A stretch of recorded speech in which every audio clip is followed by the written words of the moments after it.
coming soon to this auditorium. In fact, very soon. Actually, now.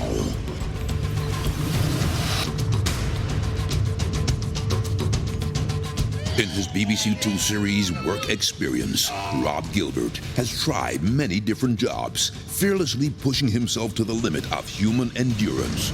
But one would leave its mark on him forever.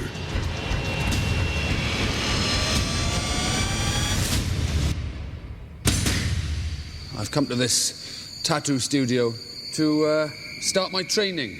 In order for you to do a tattoo on someone, I really think you should have a tattoo yourself. A proper tattoo. A proper tattoo. A proper tattoo. I don't even know why I'm doing this. I don't know what to have. I don't even want a tattoo. I'm certainly not looking forward to it.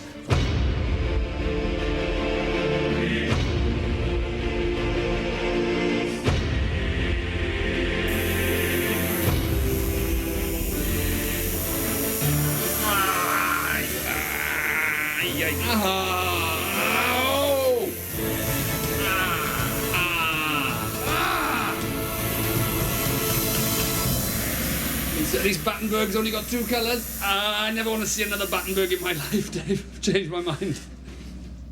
You'll be back. I won't be back, Dave. Oh, it wasn't really that bad. It was really that bad, and I will never be back. The man with the flaming Battenberg tattoo.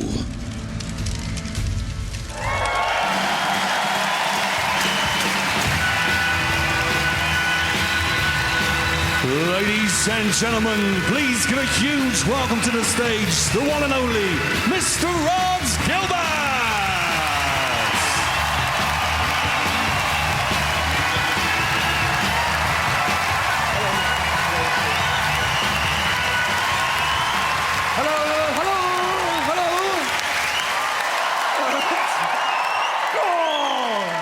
Hello, good evening, welcome to the show. This is a special recording of the show, if you hadn't worked it out already, here at the wonderful Hammersmith Apollo. Ladies and gentlemen, look at this place. Awesome.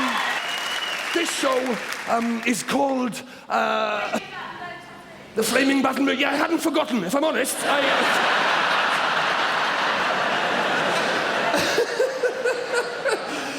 If I need help at this stage in the gig, I am seriously up shit creek if you have to...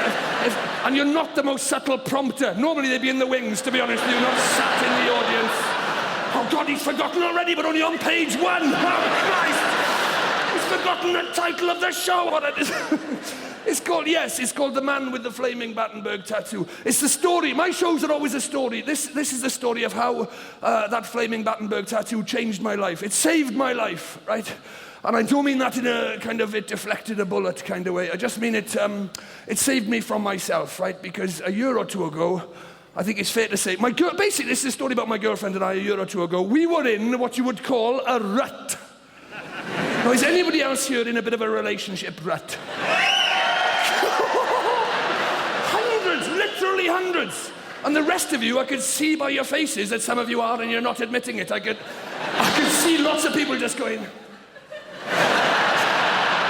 We are, aren't we, darling? Yes, we are. We were in a rut. You know, I don't know what kind of ruts you were in, right? The kind of rut we were in was that it was very volatile and argumentative relationship. It was up and down, right, like a roller coaster. 1 minute everything was so good. Have you been in this situation? 1 minute everything is awesome, and you talk about getting married, right? And then the next 5 minutes later, things are so shit that you're talking about splitting up again. I don't know if you've been in that situation. It's a nightmare. But you know, the rut is that you don't do either. That's the rut. It would be fine if you got married. It would be fine if you split up. But the rut is where you just sit there, be in it. And I'm taking that silence to be a lot of you just going, fuck, that is exactly where I am at. That's the rut bit, right? And this is how volatile our relationship was. We got engaged once. We managed to get engaged once. We went round John Lewis in Cardiff, right? Yes, we've got one. Live with it. We went round And John Lewis in Cardiff, right, doing a wedding list. You know when you go around and you go, yes, we'll have that, the wedding gift list from everybody. And then we did the list, right, and an hour later, we were in the cafe in John Lewis where we argued so badly that we divvied everything up on that list, right? So we were sitting there an hour later putting initials next to who was going to have what when we split up. So she's like, I'm having the dinner plates. We haven't got them unless we get married, you twat. Get a grip, right? And that's how volatile it was. It was good, it was shit, it was like that. And a lot of this show is different for me, right? If you've seen me before, this show is the first time I have admitted, because some of you, it might come as a shock to some of you to learn that a year or two ago, back at the time I'm talking about, I could be quite a petty, contrary, argumentative little shit, right? This is the first time I've admitted that I used to be like that. I've always denied it. I am not like that now, right? This is a new mellow me you are looking at. I'm not perfect, I'm not completely over it, but I'm a lot better than I was. I've had anger management, and a lot of this show, I will be coming back and forth to this. This is the actual anger management diary that I had when I was doing my anger management sessions. Basically, it's a bit like a normal diary, except every day somebody gets twatted. That's an anger management diary. Somebody gets the shit kicked out of them every single day of my diary. It's a sort of cross between Bridget Jones's diary and Ronnie Cray's, if you can imagine. Such a diary, right? And basically what this is, if you don't know, is you go to anger management sessions, and then in between the sessions, they give you this to take away, and then you write down every time you get annoyed. Right, so you write down what time it was, where you were, who annoyed you, who said what to whom, how you could have avoided the situation, what you've learned from the whole experience, right? The whole thing bugs the shit out of you for the first few months. It winds you up more than you're angry in the first place, having to fill out the tedious detail on this form. And I know all forms are a bit shit, right? There's stupid questions on all forms, but some of the things on here, and bear in mind the context, you are angry when you pick this up. That's the nature of an anger management diary. You're angry in the first place, and then you come to questions like this, right? I had every single incident, I had to fill out this question. On a scale of 1 to 10, where 1 is not at all angry, and 10 is feelings of very strong anger or rage, how angry would you say you were at the start of this particular incident? Right? I put, what's the point of having a scale where 1 is not at all angry on an anger management diary? Right? Seriously, when are you going to get so wound up you're thinking, this is outrageous, where's my diary? Give me that, pass me my diary. Right, 1, not at all angry. There we go. That's sorted that shit out. When is that going to happen? I've put, for the record, I've recorded all answers on this diary using a new, more logical scale, right, where 1 is somewhat angry, right, and 10 is as angry as Tom Cruise in Alton Towers. Right, that's my scale. If I say 10, that is how wound up I am getting, right? So you know, there's stupid questions. And I tell you what used to piss me off about this? I used to go every 2 weeks for anger management, right? Some people go more often, they went every week. Some people went every month. I go every 2 weeks. And in my group, there was people who used to wind me up more than anything that had happened in the previous 2. There was this little woman, right? She must have been about 65, but every time she would stand up and she'd go, oh, I hope nobody minds, but there is one thing in my diary I'd like to get off my chest. My husband said something to annoy me last Tuesday. I'd be like, one thing? Sit down, man, we've got this shit to get through. We'll do your one thing on the end if there's any bloody time, but meanwhile, we've got War and Peace here without the peace, so sit down, you old bat, right? The session finished at 10 o'clock, right? Then I had to get downstairs. It took me a minute to leave the building, right? Incident 1, 10:04, right? There we go. Incident 2, 10:27. Incident 3, 10:36. That's 9 minutes later. The 10:27 is still happening. The 10:36 is going alongside in brackets, right? I'm filling this out in 2 hands, like trying to keep up with like Edward Diary hands, trying to keep up with my own bloody emotions. It worked over time, like I say, right? But it didn't work overnight. And I'm going to read you some early ones. Because if I've ever published this, you would see, like, over time, you'd see it working. So they get, progressively, you can see that my attitude is changing, I get better. But I think it's fairly safe to say at the start, my heart wasn't really in it. I'm going to read you some early examples, because anything like this, anger management counselling, you've got to want to change. That's what they say, you've got to want to change. I think it's fair to say from my tone that I wasn't quite in the right frame of mind, right? I'll read you an early one here. Who or what would you say was the main cause of your stress or feelings of anger on this particular occasion? I've put First Great Western Rail Company. Hello. Some fans in. First Great Western Rail Company deciding that me popping to London on the train from Cardiff should cost the same as an all-inclusive 7-night holiday in Spain.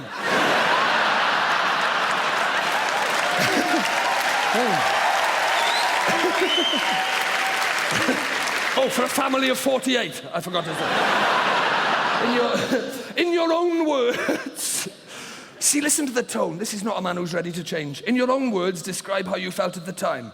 Well, in my own words, I felt like First Great Western had pulled my trousers and pants down, bent me over the counter and force-fed an entire baseball bat into my bottom. See?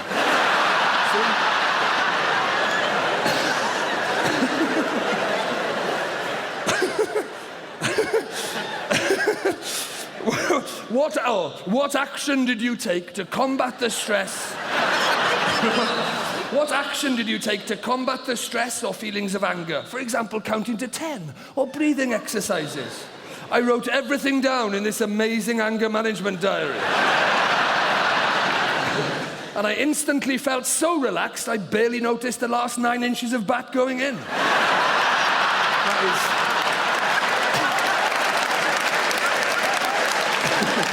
That is not a man who is ready to change, is it? Those are the early ones. That's what they're all like at the start. And is it any wonder my girlfriend and I argued, right? That's what I was like. That's what a dickhead I was to have around the house. We argued, and the rut we were in. See, the rut we were in, where one minute we were getting married, and then the next minute we'd argue and we almost split up. I think that, when you're in your 20s and 30s, that's fine, isn't it? It doesn't matter, but I'm in my mid-40s nearly, for Christ's sake, and she was knocking on a bit as well, frankly, right? Say that. And that's it. So do you know what we did? This is what we did. We thought we've got to contrive an answer to this. We've got to, we need to move things one way or the other, forward or back. We need to do something. And what we both said, and we both agreed was, let's have a make or break trip, right? We thought we've never been to New York. We needed a holiday. Let's go to New York. If it goes badly, let's bloody split up, right? Bugger it. And if it goes really well, let's get married. And we booked this New York trip about 5 weeks down the line. And then that 5 weeks became the most difficult 5 weeks of my life. Because we were desperately trying not to split up before we went on that make or break trip. Just every day we would argue. It's no exaggeration to say every day we almost split up. It's no exaggeration, 50 times a day, I would say. The closest we came to splitting up was Christmas. And if any of you saw me on TV on Christmas Day,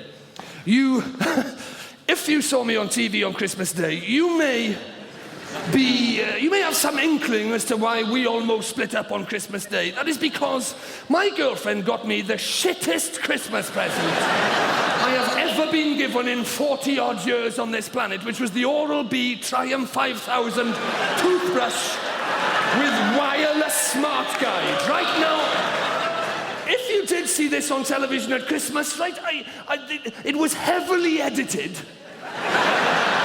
And they missed out a lot of stuff. They edited out a lot of important stuff. I'm going to give you the full argument that we had now. Because there's things I need to say. I get people coming up to me in the street and going, Rod, what are you on about? Why were you whinging about that toothbrush on Christmas Day? It's a really good toothbrush. I've got one, or I've got one similar, right? That has never been my problem with this. My argument with it, my beef with this has never been that it's not a good toothbrush. It could be the best pissing toothbrush on the planet. I couldn't give a toss. My argument was always that this is a boring, mundane, functional, shitty present. I got my girlfriend an iPad and tickets to New York. She got me a toothbrush as my main... You might as well, this is as boring, you might as well have got me a plug-in air freshener or some bleach. Her argument was that it's a good one. I don't care. Just because the technology's improved, you would never have given somebody an old analog acoustic toothbrush. Well, there you go, that's your main present. It's like giving somebody a toilet brush, and then when they open it up and go, in a bog brush for Christmas, and you go, yeah, but it's a good one, feel the weight of it, it's a belter. Oh, right. Feel the handle, look at this, the shit's coming off like wet paper. God, this is awesome. Hey, somebody else have a shit, this is awesome, this is. God, this is the best Christmas I've ever had. Jingle bells, jingle bells. In fact, I'm gonna shit and use it at the same time. This is how much fun I'm having. No! It doesn't make it a good present because it's a good one of a shit thing. Right? But I admit, the reason we both wanted to split up at Christmas is because I overreacted. I opened the present and then my first words, I was a bit aggressive. I said, how much did you pay for that piece of shit, right? Yeah, I was a bit aggressive, but she countered with the equally offensive, it was reduced. That makes it better, that, doesn't it? So I've got a reduced toothbrush as my main Christmas present. I said, how much was it reduced to? Thinking she'd say £2, £4, £7, maybe up to £9, but I certainly wasn't expecting.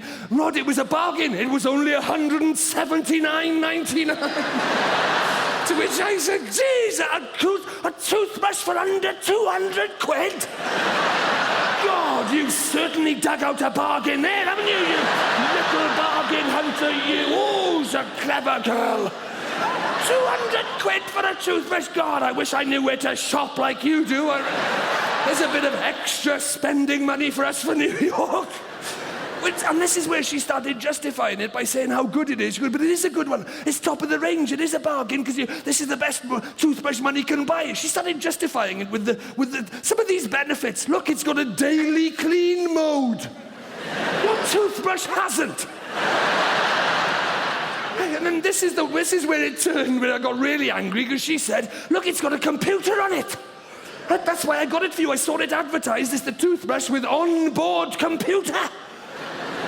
Wow, that changes everything, doesn't it? With a computer, at the moment, I'm still using a separate toothbrush and laptop.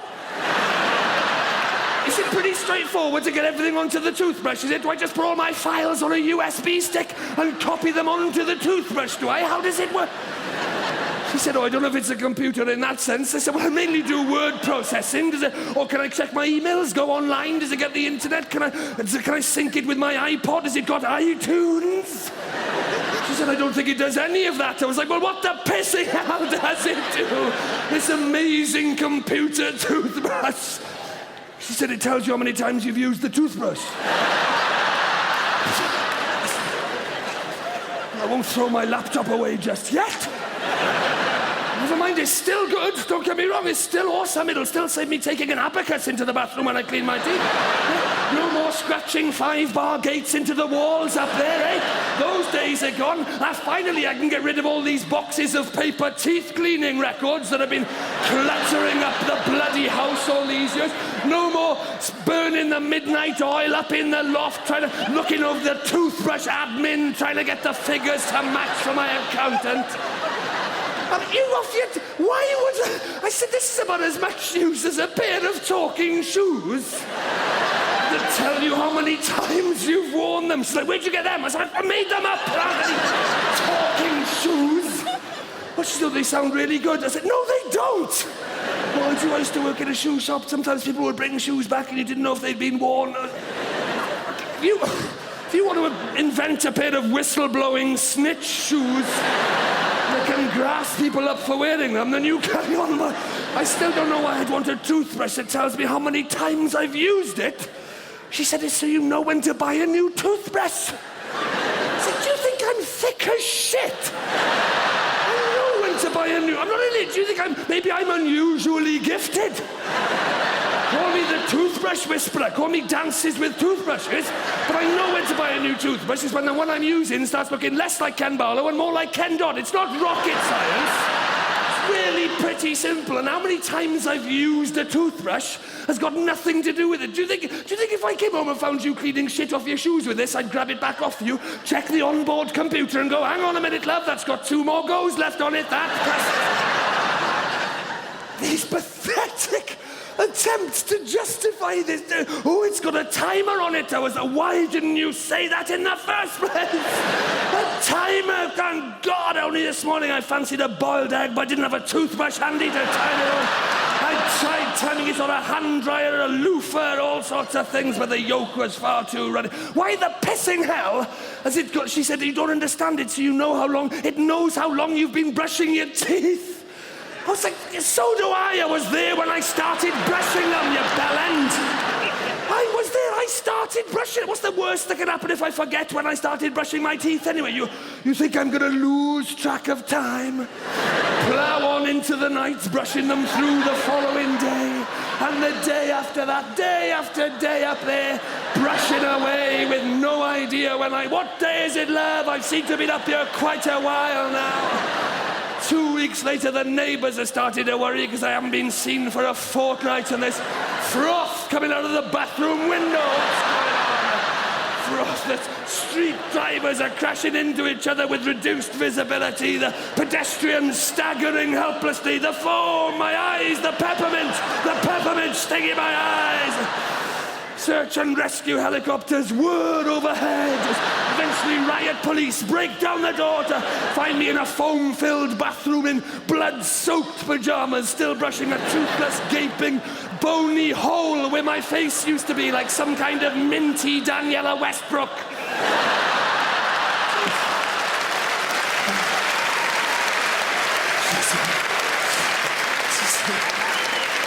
She said, don't worry, you'll never get that far, because this beeps when you've brushed them long enough. At last, a toothbrush that beeps when you've brushed your teeth long enough. She said, it's not just that it knows how hard you're brushing. It tells you when you're brushing too hard, it's got a visible pressure indicator. I was like, so have I. I've got a built-in visible pressure indicator. As soon as I see that toothbrush pop out the back of my head. As soon as I hear that crack in the back of my skull and I see the toothbrush in the back, I think, oh, Rod, you've been a bit heavy-handed there. Better ease off a bit on the old pressure. I said, listen, you bloody, all a toothbrush needs to be is some bristles and a stick thing to hold the bristles in place. That is it. And as it's Christmas, if you really want to spoil me, get me one with a thing on the back to scrape the shit off my tongue. This is just a packaging-heavy, electricity-wasting, bloody 180 quid. I said, where'd you even buy something like this? And she said, I said, swear to God, she said, oh, don't be angry, but I got it on 3 months interest-free credit. I said, well, we can have our house repossessed because you can't keep up the payments on my toothbrush. She said, and we can take it back if you don't like it. I was like, no, we can't. That's the worst thing about all this. I have to keep this because I definitely want to talk about it on stage one day and nobody's going to believe me if I haven't got the bloody thing to show them. And even if you saw this on, do you know what the real irony of all this is I talked about this on TV on Christmas Day, but if you were incredibly observant / anally retentive, you might notice that this is slightly different packaging to the one I had on TV on Christmas Day. The red is different. There wasn't red on it or something. It's the same model toothbrush, but the packaging is different. They've updated the packaging. And the reason I have one with updated packaging is because on Christmas Day, when I whinged about this on TV, I threw it. Give me a cheer if you remember that. You do. Some of you do. I threw it and it landed in the wings of the theatre down there, and then I left. All excited, I left the theatre that way, the stage, that way. Right? I went home, and then the next morning I woke up, and I thought, where's my toothbrush? And I rang the theatre, I rang my agent, the production company, right, the people who make the TV show, and some bastard nicked it.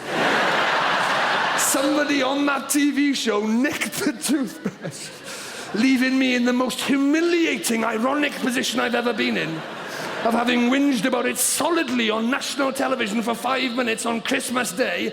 2 days later, I was in a shop trying to buy another one. With the woman on the till going, you've changed your tune. Made enough fuss on Christmas Day, obviously.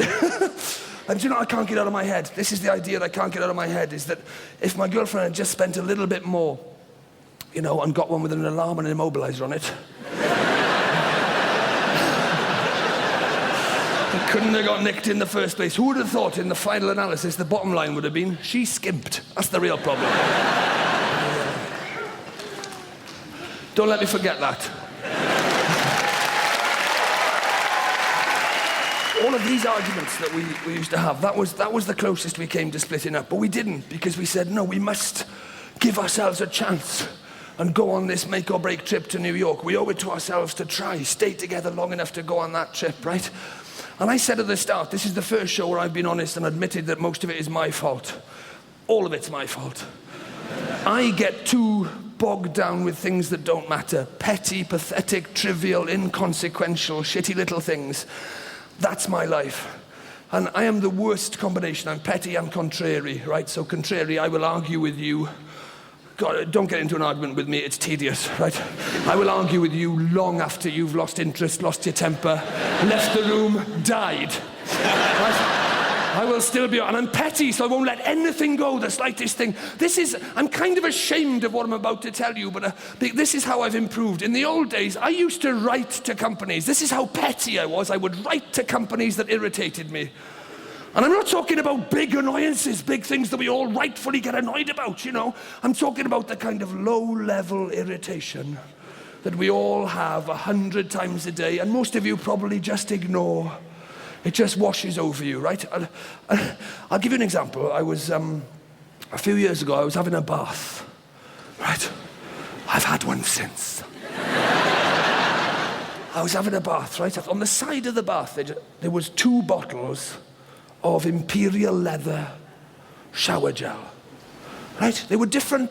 One of them was called Invigorate, right? One of them was called Relax. And there were different colour bottles and different colour stuff inside them.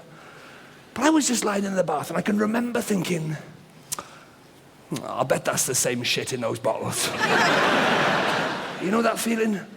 I was just lying there thinking, oh, I suspect I may have been conned into buying 2 bottles of the same stuff through their clever marketing. I'm sure many of you here have had that kind of low-level irritation, and then you got on with your lives, whereas I spent 2.5 hours writing to Imperial Leather. Why 2.5 hours? Because it's not enough for me to just go, hey, Imperial Leather, you bastards! I bet that's the same shit in those bottles. Send! That would take 10 seconds. That wouldn't be so bad. No, I have to make my point in a kind of sarcastic. The word clever dick isn't used very often these days, but I would describe my letters and emails that I sent to companies as clever dick. I was trying to make my point in a sarcastic, clever dick manner. I will read you a reply that I got from Imperial Leather. Right, my girlfriend used to go bonkers about this. She'd come in the room, she'd go, who are you writing to now? I'd be like, Imperial Leather, get out, it's important. Right? She'd be like, it's just shower gel, Rod. I'd be like, shut the door, it's bloody important, shut up. 2.5 hours writing because I used to make shit up, lie, whatever it was to make my point, just to score a petty little victory. And I will read you the reply I got from Imperial Leather. It'll give you some idea of the lengths I used to go to. Dear Mr. Gilbert, thank you for your email. I am sorry to hear that our shower gels did not meet your expectations. However, given the unusual nature of your experiences, I thought I would clarify a few matters relating to our products. It is true that we market our shower gels differently. Our Invigorate shower gel is certainly intended for morning use. Its citrus notes and bright pack help you wake up and start the day.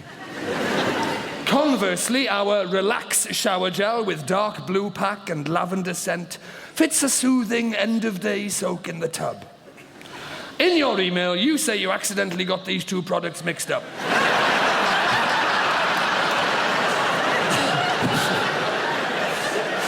It's as pathetic as it is amusing, you have to admit.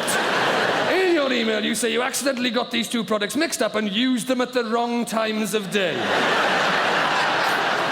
I would like to reassure you that using Invigorate shower gel in the evening would not keep you up all night in the manner you describe.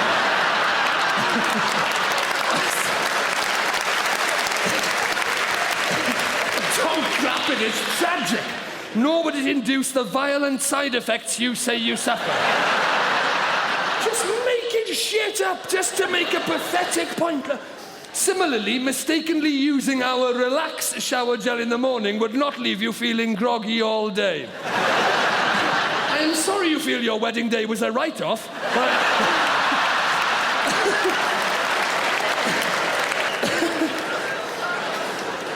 And I sympathize with the intimate performance issues you experienced on such an important occasion.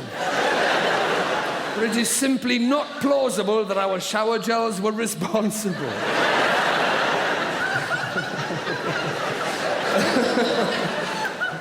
The embarrassing is that I'm willing, the lengths I'll go to, I'll even put down there that I had premature ejaculation just to try and pin it on a shower gel.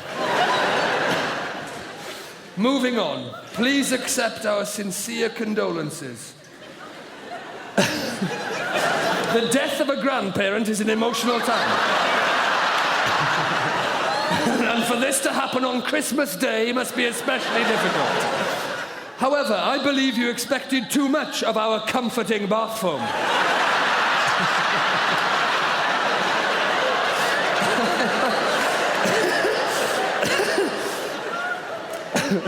I enjoy this paragraph. This is my favourite listen, imagine, we certainly believe it can enhance a relaxing bathing experience, but we would not expect it to offer real emotional support at such a time. No shit, mate. Or lessen your or your grandmother's sense of bereavement. I had literally put in an email that my grandfather had died, and that night we had given my grandmother a bath with comforting bath foam in it, and it hadn't raised her spirits at all. P.S. Lynx is not made by us.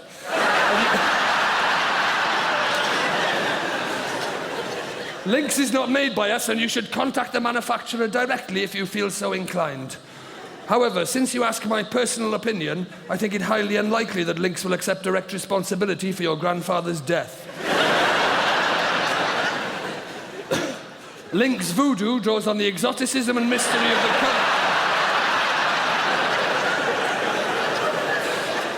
exoticism and mystery of the cult of voodoo in its marketing, but as far as I'm aware, does not claim to harness the cult's alleged powers. I would suggest that your grandfather's untimely passing and your using voodoo at the gym were entirely unrelated. He ignored my favourite paragraph. Most people never replied, right? And he ignored, well, one of my favourite paragraphs. I'll read you a paragraph from my email to him, which he ignored, because I pushed it that bit too far. It's fatal. You can't push it too far. You've got to get the tone just right. I'll read it to you in the manner that I wrote it, right? Because I wrote this fairly pompously at the time, so I'll read it in the tone that I remember writing it. I read the information on the label of the Invigorate bottle with great interest.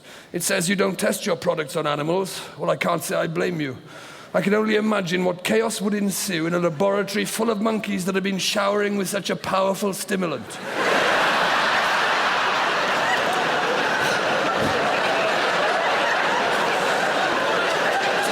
Side, isn't it? It's the wrong, just too far.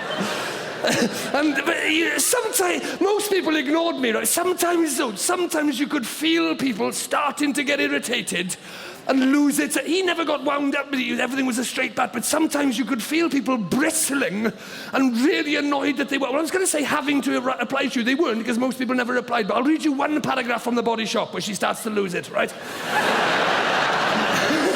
This is like, some things I know why I'm annoyed. I know why I get angry. Some things I can articulate it, I can tell you quite clearly. Some things I've got no idea, right? Just something instinctive bugs me. Sometimes I've got an inkling. With this one, I genuinely got no idea, right?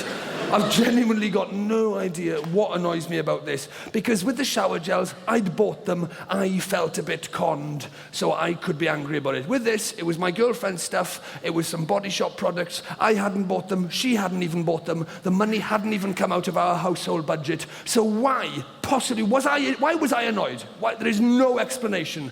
I'll tell you what bugged me was the fact that the products were all in a little basket, nestling on a bed of hay. That was it. That wound me up. All I can say is, we're not having this shit. Where's my laptop? Right. I will read you one paragraph from The Body Shop to me. Right. Most of this email is very boring, but I'll read you one paragraph where I think she starts to lose it. I was a little confused by some of your questions, but I've attempted to answer them in good faith nonetheless. The hay surrounding the products is a selection of dried grasses. It is included simply to maximize the visual appeal of the bath soaps and performs no other function. I would suggest you use your normal judgment in deciding where to keep the product after purchase. She's starting to blow. The products may, of course, be safely removed and kept in your bathroom or wash bag, and they will be equally happy on a shelf or on the side of the bath. It really does not matter at all. They do not need to be kept on a bed of hay. You do not need to provide fresh hay for them. And you...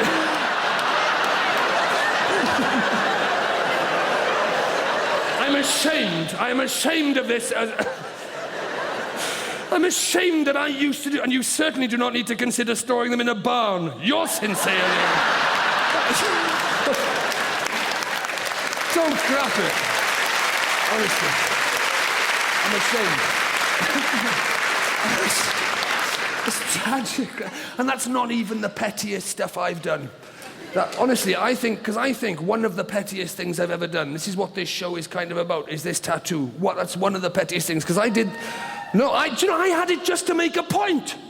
That's the only reason I had this tattoo, because what you didn't see from that trailer, and you didn't really see in the TV show when it went out, was I was getting pressure to have a tattoo from two angles. One was the tattooist, lovely guy, right? And he had a very good point. If you're going to tattoo somebody for this TV program, it makes sense if you have a tattoo first, so you know what it's like, so you can empathize with them when you're doing a tattoo on somebody else. Good point, but it wasn't enough to make me have a tattoo.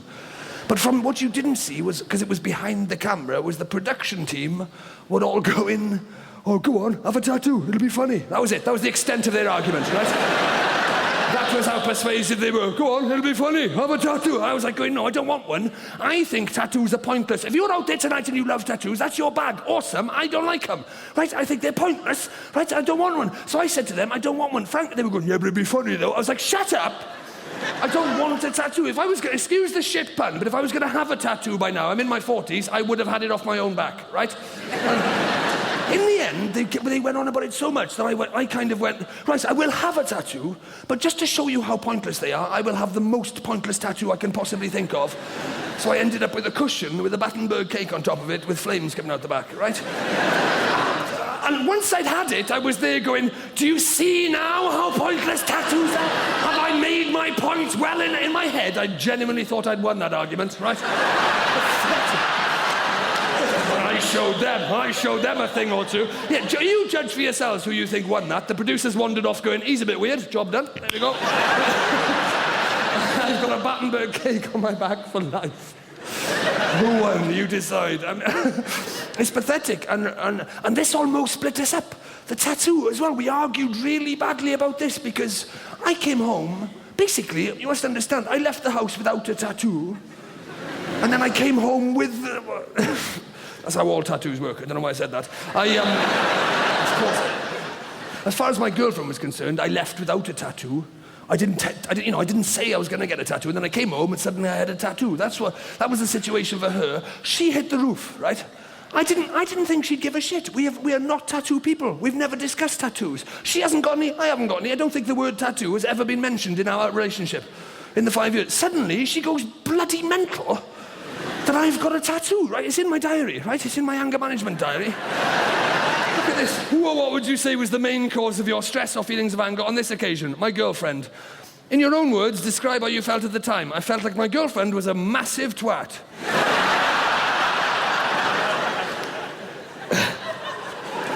What action did you take to combat the stress or feelings of anger? For example, counting to 10 or breathing exercises. I counted to 10, and then I did some breathing exercises. And then I shouted, you're a massive twat. Right? Because I think you'll be with me on this, right? Because it's not often I expect people to be on my side, but she went berserk. She hit the roof when I came home with a tattoo, right? Not for any good reason. There were lots of good reasons why she could have been angry. If she'd said to me, Rod, you know, I've got to hang out with you and you've got a bloody Battenberg on your back, you look a dick. If she'd said that, I'd have gone, yeah, you're right, fair enough. You know, guilty as charged. It's not why she's angry. She was angry for 2 reasons, neither of which have any bearing on anything, right? She doesn't like marzipan. That's the first one. Brilliant bit of logic there, love. Oh, you don't like marzipan, but you don't like one of the ingredients of a tattoo. And then the next one was even worse. The next reason, she was going, oh, why didn't you? But you could have had one to remind you of me. You could have had a tattoo that would have reminded you of me, that would have been a little secret, significant, meaningful thing between us. To which all I could say was, yeah, dunno, didn't. I said to her, that would have been a meaningful tattoo, and the only reason I had this was I was trying to make a point about how pointless tattoos were, so I had a pointless tattoo. If I'd had one meaningful one, that wouldn't have worked. Would have defeated the object, right? But then she started going, well, would you have one of me on the other shoulder? Maybe you could have something, you know, to remind you of me on the other shoulder, some little secret thing only we would know about. It'd be quite nice. And I was like, have you lost your pissing mind? I didn't want this one. You want me to have another? I just cover myself in tattoos that other people want, shall I? Because this is where this is heading. I said, I didn't want the first one. Why would I? And you've never wanted a tattoo. Why? She said, yeah, I sort of secretly, I suppose I wouldn't have, all my life I've kind of wondered, I wouldn't have. I was like, well, this is the first I've heard about it. You know, and she was like, yeah, I think it'd just be nice with the Battenberg there, it'd be nice to have one. I was like, are you jealous of the Battenberg? Seriously, do you see there's some kind of love rival? Is that why you want to be on the other shoulder next to it? Because I'll come clean with you. I'll tell you right now where I am with Battenberg. In case there's any ambiguity, in case you feel there's a threat to our relationship, I don't mind Battenberg. Right? I wouldn't shag it, right? If you offered me a slice, I might eat it, right? But I definitely wouldn't have sex with one if that's what you're worried about. It's no threat to our relationship. There's no need to feel insecure. In fact, I'll tell you right now, I've only ever had sex with one dessert, and it was a very long time ago in university, and I was so pissed up on tequila, I swear that Arctic roll came onto me, right?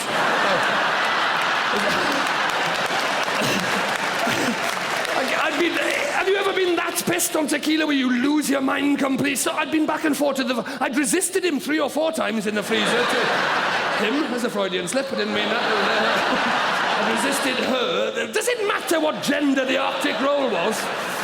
Yes, I bummed an Arctic roll. That's right, I was nuts deep in a man Arctic.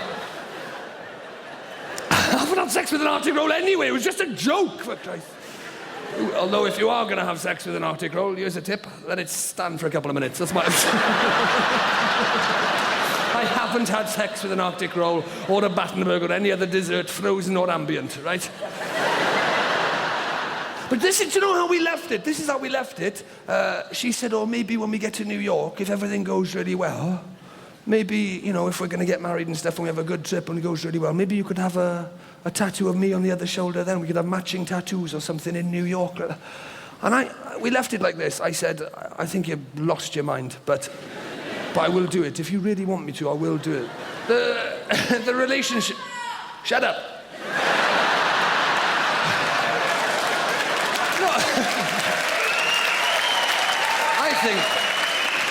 I think I may have... So far, I think I'm making everything sound a bit doom and gloom. I think I may have inadvertently glossed over the good parts of our relationship.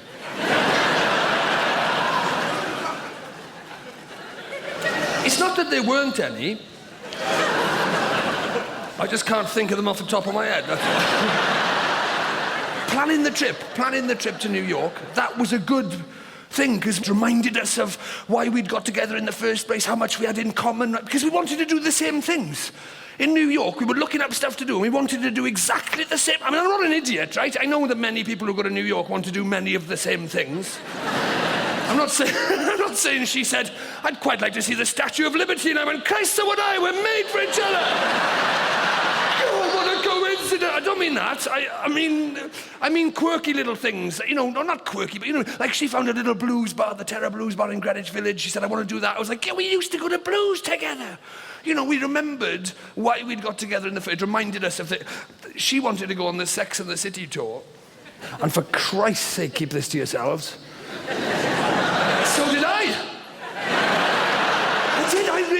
When we first got together, we'd go round to her flat and we'd watch Sex and the City, and we really liked it. And sort of planning that trip reminded us of why we'd got together. And, you know, there were good days. I bought a ring. I bought another bloody engagement ring. Because we'd been engaged before. This is such a bloody con, girls. We'd been engaged before, but we hadn't gone through with it and got married. So I said, well, if in New York, if it all goes well enough and we're going to get married again, you've still got the ring, haven't you? The first one, she's like, oh, I can't use that, can't possibly use that. Oh, no, that's bad luck. Yeah, bad luck for me, because I've got to buy a pissing other one. That's what it's bad luck for. That's if it's bad luck.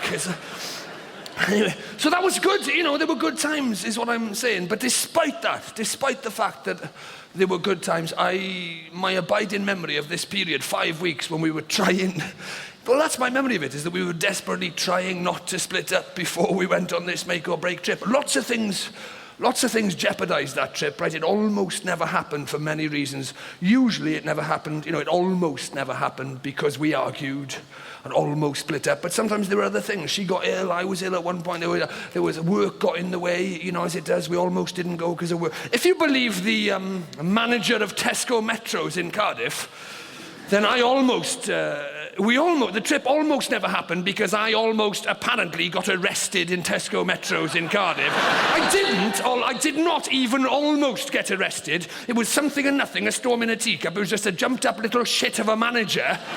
I was in a bad mood, I'll level with you. I was in a bad mood when I walked in that Tesco Metros. And I was in a bad mood because, and you would have been the same, right? We lived in Cardiff, right? The next day, we were going to New York. So we had to get to London. We'd booked on the 6:55 train, First Great Western from Cardiff to London, right? We had to get on that train, that's early. We're not morning people, we had to get on that early, then we had to get to London and get across to Heathrow and then fly to New York. So I said to my girlfriend, hey, how about this idea? There's a lot riding on this trip, it's make or break. How about we stay in tonight, have an early night, get a good night's sleep, so at least when we set off tomorrow morning, we're not bickering and irritable and shit. She's like, sod that, I've got 7 days off, that's all I've got. It starts tonight, I'm off on the piss with my mates, right? So she went out in Cardiff on the pop drinking while I stayed in on my own. I went to Tesco Metros on my own to get my own bloody dinner. It's in here, I'll tell you what happened, right? You will see that it is something and bloody nothing, right? Where were you? Location, Tesco Metros, Cardiff. What would you say was the main cause of your stress or feelings of anger? A baked potato. What action did you take to combat the stress or feelings of anger? I called the manager. How was the situation resolved? I was asked to put the courgette down and leave the supermarket. By the way, all of this show is me looking back at what an idiot I used to be. I'm with you. I know you're going to say this is petty. I know this is an example coming up of me being extraordinarily petty. I know that, so don't bother bloody heckling me, right? I realise that. All of this show is me looking back at what I used to be like. Give a brief description of the incident, including details of any relevant conversations that took place. This is me. Excuse me, I'd just like one jacket potato, please. Right. The manager, I'm sorry, sir, they come in packs of 2. Me, no they don't. You did that. I know. I realise. See, this is the thing. I know this is petty, right? The manager's like, what do you mean? I said, this isn't Noah's vegetable rack, right? Potatoes come in ones. It's 1 potato, 2 potato, 3 potato, 4. Not 2 potato, 4 potato, 6 potato, pissing 8. She said, yeah, but there's 2 in the pack. I said, I can see that, and just totted them up on my new toothbrush. Right? But the thing is, I don't actually need to, because there's only me in the house. My bloody selfish girlfriend's gone out on the piss, and I'm having a jacket potato for dinner, and I'm pretty confident that I can nail it first time, right? So I don't need a spare. I don't need a contingency potato in case it all goes wrong. So just take one out, and I'll be on my way. She said, we can't do that. We don't sell them singly. Perhaps you could take the 2 and have the other one another time. I said, I know, I would normally, I'd love to, but the thing is, I'm going away at 6 o'clock tomorrow morning and I don't really want it for breakfast, right? She said, couldn't you take it with you? I wanted to take a jacket potato on a romantic break. I just tell my girlfriend she can't come because I'm taking a baked potato with me. She said, oh, I didn't say instead of your girlfriend. I said, well, you want the 3 of us to go together, is that it? It's even bloody weirder, isn't it? What am I going to... It's a romantic... What I'm going to say to my girlfriend, come on, love, you have to admit things have been a bit lackluster in the bedroom recently. I hope you don't mind, but I've brought this along. Bend over and say hello to King Edward. Take him back and change him for a Maris Piper if he doesn't fit. Oh, I didn't know it was a romantic break. What does it matter what sort of break it is? Even if it was a business trip, I probably wouldn't take a potato to America with me. else the potatoes came from in the first place, for one thing. What am I going to tell their customs officers, that I'm bringing their potatoes back one by one? Is that it? Don't worry, officer, they didn't get far, and this one's the ringleader. Come on, you! Shift your ass.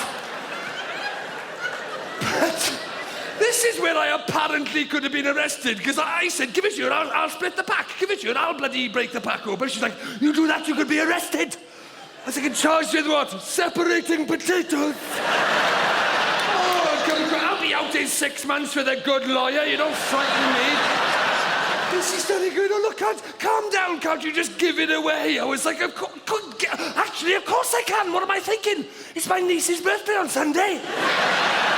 You know, I hadn't thought to get her a potato this year. She was so disappointed with last year's onion that I didn't think of a vegetable.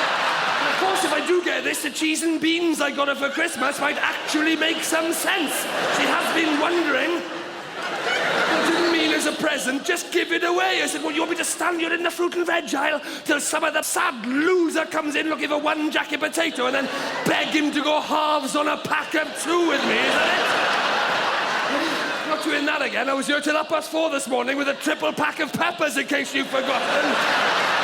Just trying to get a shot of a yellow one in the middle of the night. It's full of bloody idiots in here. This is, and I know this is petty, right? And I've said to you tonight that sometimes I know why I'm annoyed, sometimes I've got no idea, sometimes I've got an inkling. With this one, I know why it is. It's great, I know why it is. It's because it's pissing packaging.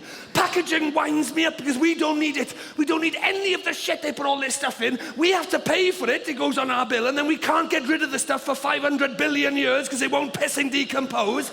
But they blame us. They blame us. She started blaming us. She said, well, it's our customers. Our customer feedback. We've done focus groups that shows customers want potatoes packaged like this. So are you seriously telling me you've done focus groups where people sit around going, do you know how I'd like my potatoes, Tesco's? I don't know if you could manage this, but I'd like them in a pair. Obviously, I'd like them on a styrofoam tray. I'm not an idiot. I'd like them a label on each potato saying potato, and then I'd like the whole thing wrapped up in cellophane, and then another label on the outside reminding me that there's 2 potatoes inside the cellophane on top of the styrofoam tray.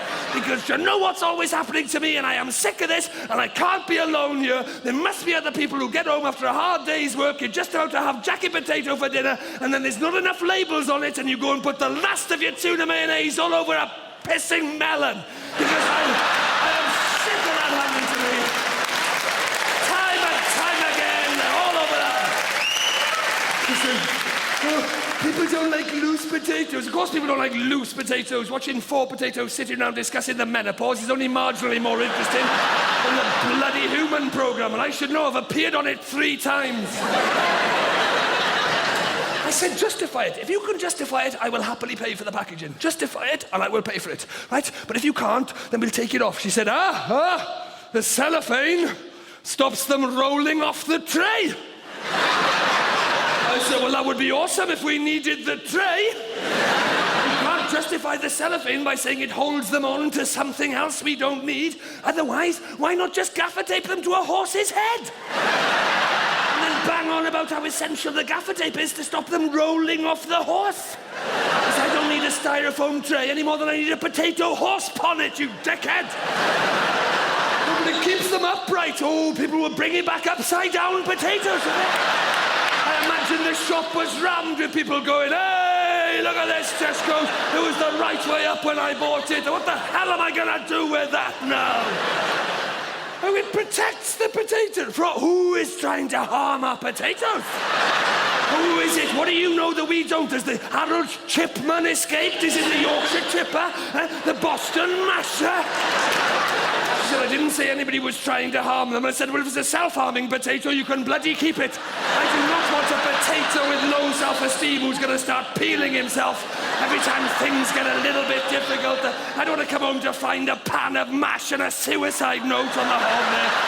Is that why there's 2 of them in there? Is there for moral support? So one of them can talk his mate down from the edge of the pan? I meant it protects them in transit. In transit, they live underground, man. They came from America originally, thousands of miles in the freezing hold of a ship. This is 5 minutes in a 4-door saloon with heated seats and a pissing CD player. I'll I'll recline the seats for the fussy little bastards if you like. And we could stop for a coffee en route. I know Courgette wants to stretch his legs. I'll have to ask you to put that Courgette down. I said, I will, it's back to front anyway, you can bloody keep it. But unless you get rid of all this packaging and knock the price of it off my bill, I will put this courgette down up your ass. I'm afraid I like my potatoes like I like my women. Single and stark bollock naked, that's how I like them. Something and nothing. I told you it was something and nothing. Stored in a teacup. He said, there will have been anything else? I said, yeah, give me half a grapefruit, would you? I told you it was a storm in a teacup, something. Well, I was never going to be arrested for separating, but I had to buy the two anyway. There's no way around it. There's no way around it. I had to buy the bloody two potatoes. Of course I did, the security guards are there.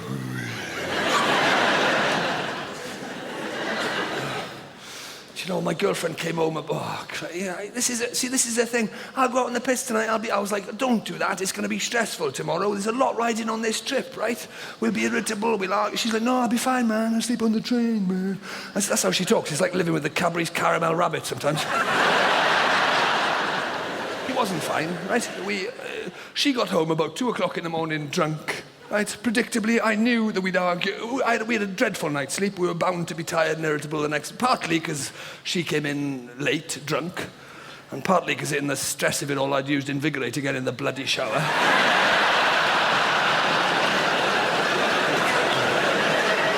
Mind's racing. Can't switch off, can you? And then the next day we argued all the way to London. It's only a 2-hour train journey. I filled my diary up, honestly. This was rammed by the time I got to bloody London. It's only a 2-hour journey, but it's trains, you see. It's trains. I laugh about all of these things. I know I'm throwing myself into that just now, but you do appreciate all of this show is me looking back on what I used to be like. This stuff doesn't bother me anymore. I laugh about these things now. I do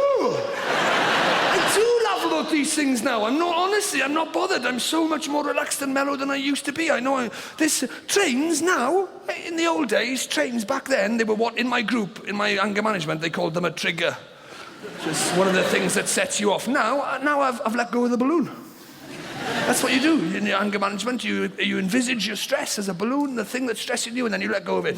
It's quite stressful the first few times you do it. You go, it's going in the air conditioning! Oh.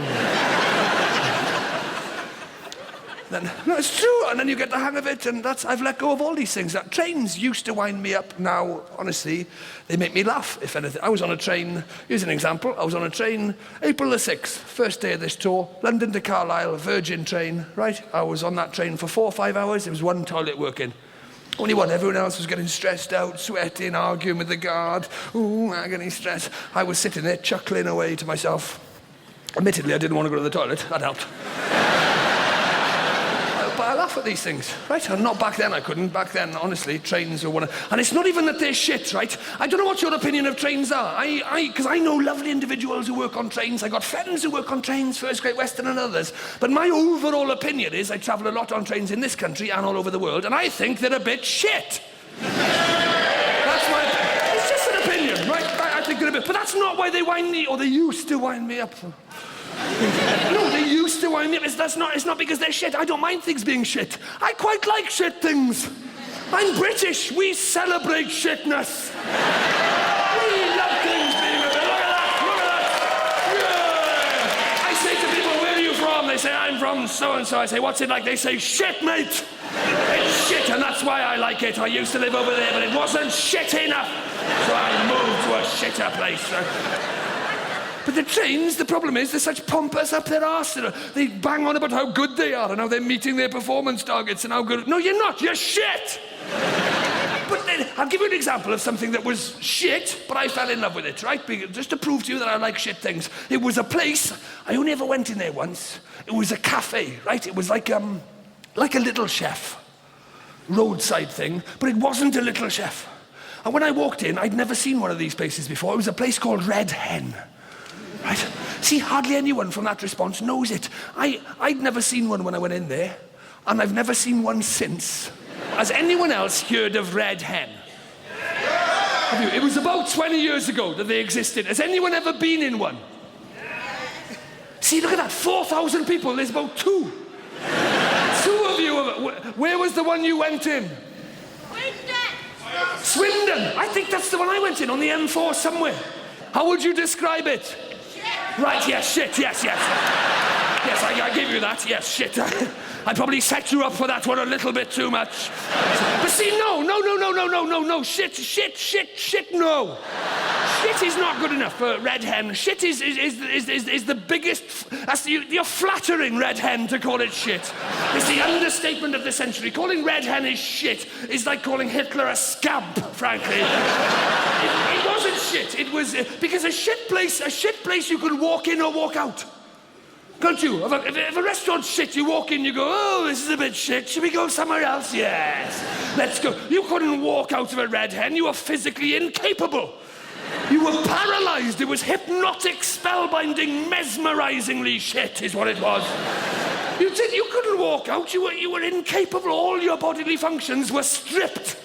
From you walked through the door, you just went, shitting hell! Christ!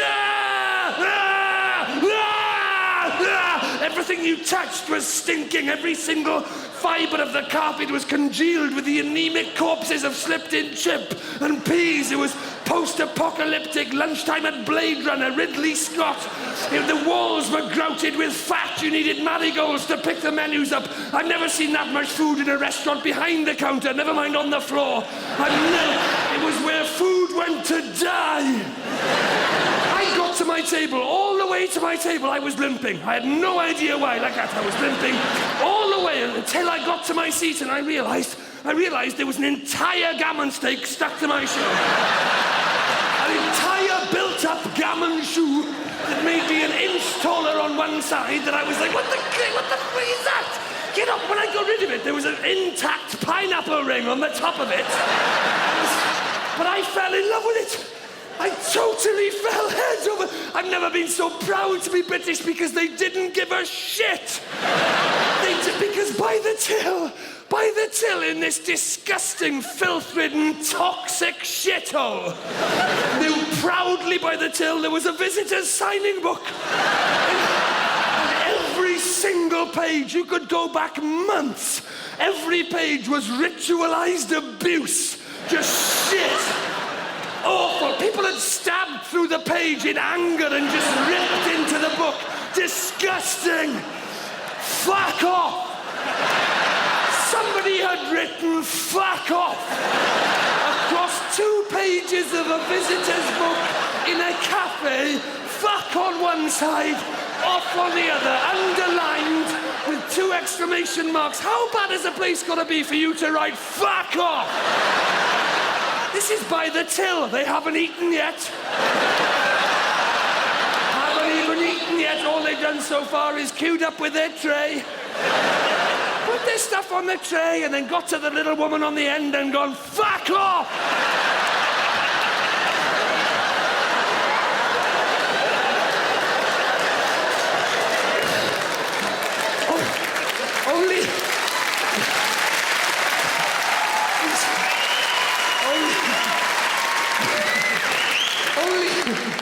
Do you know, every now and again in life you wish you'd done something because only one person had written any more than fuck off in that book.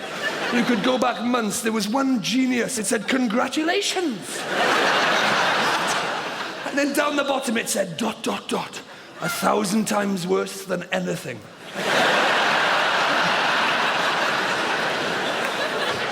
I asked somebody this is part of the show. I asked somebody last week, how would you describe it? They didn't say shit. What they said was inspired. I do not claim it as my own. I said, this is off the top of his head. I said, how would you describe it? He said, like Wimpy with herpes. How would you do it?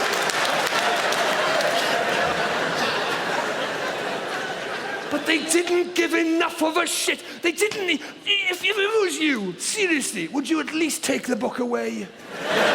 Maybe even rip a page out occasionally. Just 1 page out of 50 of abuse.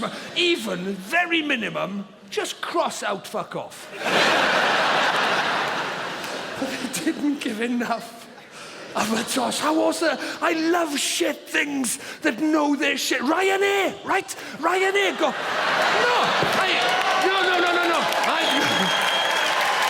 I've had my run-ins with Ryanair. God knows I've had my run-ins with them. You may know that. I am not about to go over that old ground, but I've come full circle.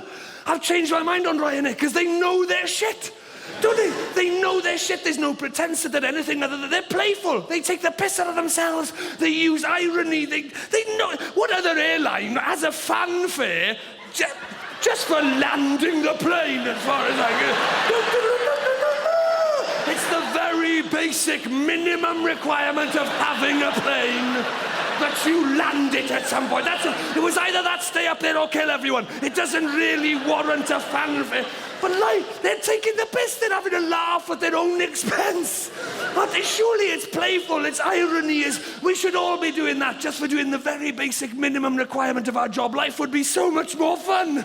Would it if I'd love to see my postman walking down the street with a mailbag in one hand and a bugle in the other. Another letter successfully delivered there. Get in. That'd be great, wouldn't it? The trains could learn from that attitude. Just take the piss out of yourselves. Admit you're a bit shit, because how do you not realise this is shit? How can you still bang on about how good you... How does the irony of this situation pass you by? 2 hours I was on that train. They made 19 announcements into... I was in the quiet carriage. There was only one reason it wasn't quiet, and that was 19 announcements shouting about how quiet it was. In the quiet carriage.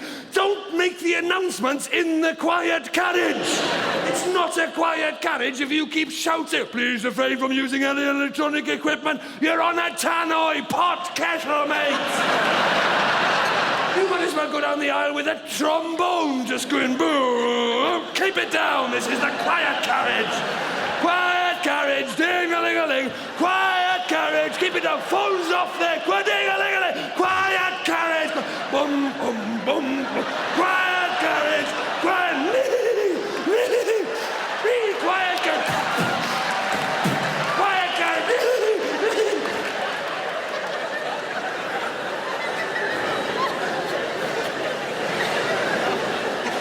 They're running in the quiet carriage. It's in your...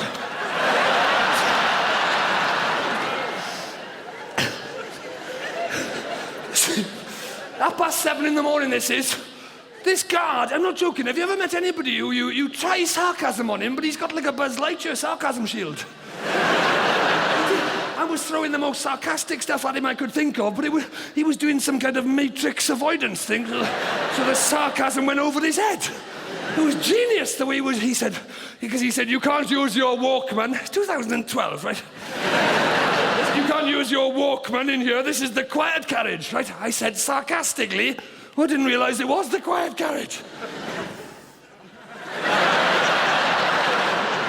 Didn't you hear all the announcements? I loaded up with sarcasm again. I said, that depends. Was 19 all of them? Why are you still using it if you heard them? I said I had to drown the pissing things out somehow. And then he took it up a gear. He took the argument up a gear because he used a word on me. This is a word I've heard all my life, right? Since I was a child. They've used this word on me on the trains. And you know, sometimes an alarm bell goes off in your head, but you can't quite put your finger on it. You can't quite articulate what it is that annoys you about it. All my life this has bugged me, and then suddenly that day I realised that it's such a pompous, up-your-arse, disproportionate word to describe the thing you're talking about. Because he said, you can't use it in here.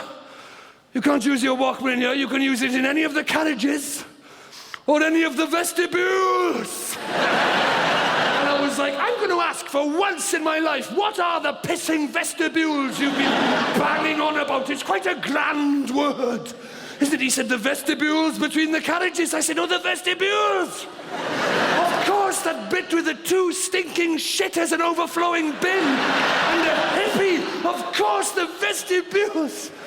You don't mind if I look up vestibule quickly in my dictionary, do you? Let's have a quick... Oh, no, here it is. I stand corrected. You are quite right. Vestibule, it's a noun. It comes from the French. It means confined space where people who've paid a fortune for no seat freeze their tits off outside a stinking, unusable shitter.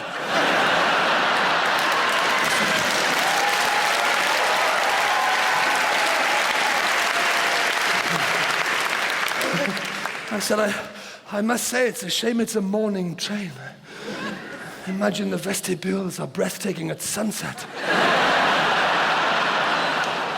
I mean, they're breathtaking now, but that's mainly because there's actual shit on the walls of one of the toilets. He said, no, I've cleaned that off now. I thought, another fecal smudge removed from a toilet wall successfully. Another inexplicable turd print gone. I can laugh about these things now. But see, this is the thing. We argued all the way to London. We bickered and fought all the way to London. But this is the way our relationship was. One minute it was terrible, one minute it was awesome. So by the time we got to London, or certainly by the time we got to Heathrow Airport, everything was wonderful again. Suddenly we were having a great time, right? I don't know, something about airports. We were a bit giddy with excitement. You know, we were going to New York. It was holiday mood. We had tried on hats, sunglasses. Everything was great. Everything forgotten. Like nothing, no argument had ever happened. It was awesome. And then, and I told her I had a surprise for her in New York, right? Because, like I told you earlier, even though we'd said if it goes well, the agreement was we'd get married, but I'd actually bought an engagement ring because I thought if it goes well out there, I'll propose in New York. So that was my surprise. I said, I've got a surprise for you. I didn't tell her what it was, but that's what it was. She said, I've got a surprise for you in New York. It was all really exciting, right? And I thought, this is it. This is the finish line. You know, you've done the hard bit. These last 5 weeks have been a nightmare trying to get to this place.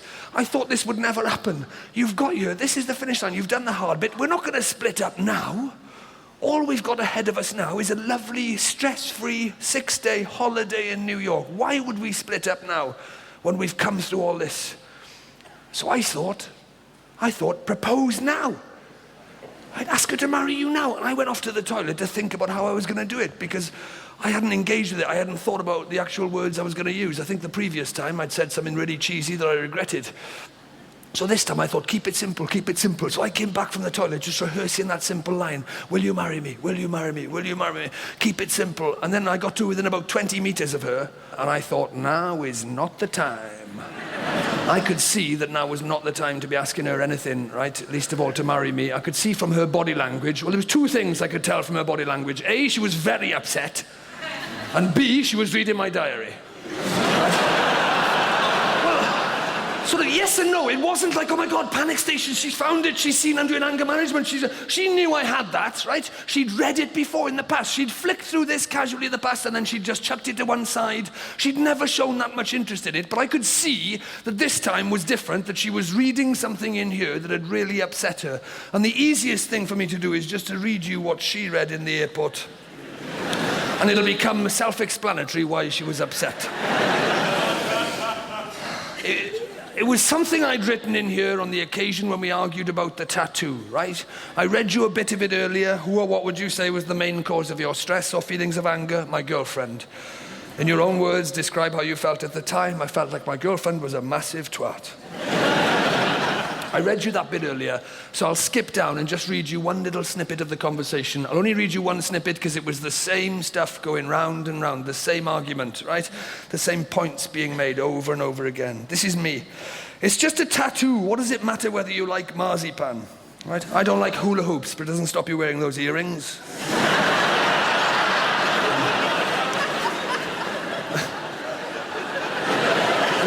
And this is her point over and over again. But you could have got one that reminded you of me. You could have got a tattoo that reminded you of me. Why didn't you get one, some significant, important little thing that only we would know about? Again, like I told you earlier, all I could say over and over again was, I don't know, I didn't. I'm sorry. And I won't bore you with any more of that conversation because it goes round and round. But I will read you the next question on here because that's what upset her. Or more accurately, it's my answer to the next question that upset her. Using this experience, what would you do differently in the event of a similar incident? In the extremely unlikely event that I ever get another tattoo, I will make sure I get one with some significance to my girlfriend, rather than one with significance to my ex-girlfriend. Oh, yes, that was her reaction. Absolutely spot on. That was exactly her reaction. Oh, boo, Yes, I will explain to you as I tried to explain to my girlfriend. Yes, Battenberg was my ex-girlfriend's favourite cake. It was a little thing between us. I used to take the piss out of her. I used to tease her about it because in her flat, my ex-girlfriend kept in a tin, in case of guests, at all times, she had Battenberg cake. Battenberg cake and rich tea biscuit at all times. I used to tease her for being 26 going on 86. That is not, and this is what I was trying to persuade my girlfriend, that is not why I had this tattoo. It is nothing to do with it. I was not thinking about it when I had this. It was I didn't even remember that my ex-girlfriend's favourite cake was Battenberg until I happened to be filling this out, and I just wrote it down flippantly, casually in there, right? And it just meant nothing, but my girlfriend is convinced that it's subconscious. That I must be, even if I don't know it, I'm thinking about my ex-girlfriend, I must still be in love with her, I must still want to go back out with her. And I said, I'm not, I promise you, it's nothing to do with it. I'm totally over that, it's you that I want. I said, we can get through this. People get through much worse than this, you know. Christ, I've seen people with tattoos of their ex-partners on their bloody arm. Never mind their ex-partner's favourite cake. We can get through this. I said, if you want to know the truth, I was 10 seconds away from asking you to marry me right now, right here. And she said, don't bother. She said, save your breath, don't bother, I don't want to marry you. She showed me rather than told me why she didn't want to marry me and why it was so much worse than I thought and why we couldn't get through this. And I told you earlier that in New York, she'd wanted us to get matching tattoos. And I also told you that I'd made it abundantly clear to her at the time that while I would do it, for her I didn't want another tattoo. She, to save me the trouble of having another tattoo, had found another way of us having matching tattoos. She had gone out a couple of days earlier, and to save me the trouble of having another tattoo, she had had one to match my flaming Battenberg. She left me in that airport, and two things went through my mind. Well, first of all, the full horror of it went through my mind, the kind of the penny drop that she'd wanted us to have tattoos that would always remind us of each other, and she'd got one that reminded us both of my ex-girlfriend. She'd wanted one that would be a little secret, significant, meaningful thing between us that only we would know about, and she'd got one that was a little moment between me and my ex-girlfriend. And as she left me in that airport, two things went through my mind. A, it's over. Properly over this time. And B, this probably isn't going to do anything to improve her opinion of marzipan.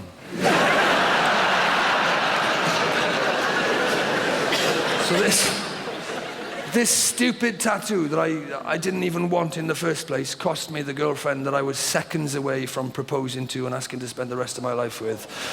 No, it's the best thing that ever happened. I don't mean that I'm reacting to you going, oh, I don't mean that callously, I don't mean that nastily, I don't mean for a second, oh, you know, I'm well shot of her, good riddance, best thing for me. I mean for both of us. If we couldn't get over this Battenberg thing, then we weren't a strong enough couple to get married and have kids. We shouldn't have kids if we can't get past that. It was a lucky escape for both of us. And you know what, I was really philosophical. I stood in the airport thinking, you know, this is for the best. And not only that, this was supposed to be a make or break trip. You know, it's done its job. Yeah, I'd have loved to have got through customs, of course I would. But sometimes life doesn't play out the way you hope it will, you know, and this stupid tattoo, I didn't even want this tattoo. This is the pettiest thing I've ever done, this tattoo, to make a point I had myself permanently tattooed. And now it stands like an inky monument on my back to what a petty, contrary, argumentative little shit I used to be. Somebody who just did things to make a point. And now I'm hoping, and I think I am, a bit better. And a bit more mellow and a bit more chilled out and a bit less petty. And it's partly because of this tattoo, because whenever I'm tempted to be like that, I think about that tattoo and it's a constant reminder on my back of how I used to be and not to be like that anymore. And if you're wondering what happened at the end of the story, I was in the airport and I thought, this is for the best. I didn't try and chase her. I let her go. I thought, this is for the best. And at first I thought the trip's off. We're obviously not going to go to New York. And then I thought, but there's no reason I shouldn't. And it's a fresh start. It's a fresh start for me in New York. and I'm going to go. And that, ladies and gentlemen, concludes that little chapter of my life. But God bless you. Thanks very, very much for listening. Thank you. Thank you.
Thanks very much. Thank you.